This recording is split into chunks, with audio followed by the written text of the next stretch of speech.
Oh my God, ang saya-saya ko pa kanina sa pagkain ng shirataki rice. Susubukan natin ngayon kumain ng shirataki rice. Siyempre, kailangan nating timbangin ng 100 grams lang ang kakainin nating shirataki rice.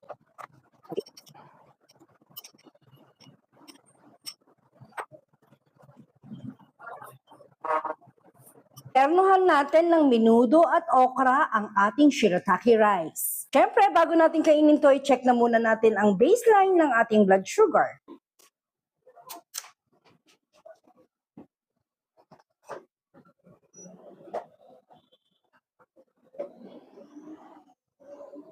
(117 as of 9:16 a.m. Pagkatapos natin kainin to ay hindi muna tayo iinom ng maintenance. Babalik tayo after 1 hour para makita natin kung ano ang magiging spike ng shirataki rice sa ating blood sugar.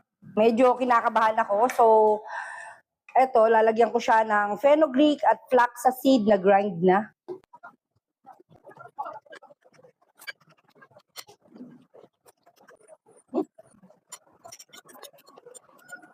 Sarap! 2 months akong hindi nakakain ng rice. Ang sarap-sarap!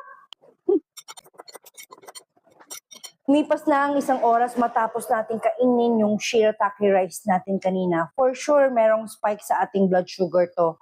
But ang healthy spike daw is around 30 to 50 units lang. Wala pa tayong iniinom na maintenance, so i-check na natin ang ating blood sugar.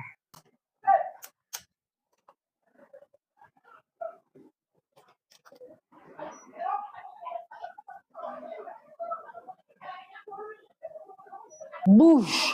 192 as of 10:33 a.m. Ang laki ng spike, hindi maganda ang pag-spike ng ating blood sugar sa shirataki rice. Oh my God, ang saya-saya ko pa kanina sa pagkain ng shirataki rice. Iinom na tayo ng ating maintenance ngayon at babalik tayo after an hour para makita ang magiging stability ng ating blood sugar. Nakalipas na ang 2 oras matapos natin kainin yung shirataki rice at 1 oras naman matapos tayong uminom ng maintenance. Isipin na natin kung ano ang stability ng ating blood sugar.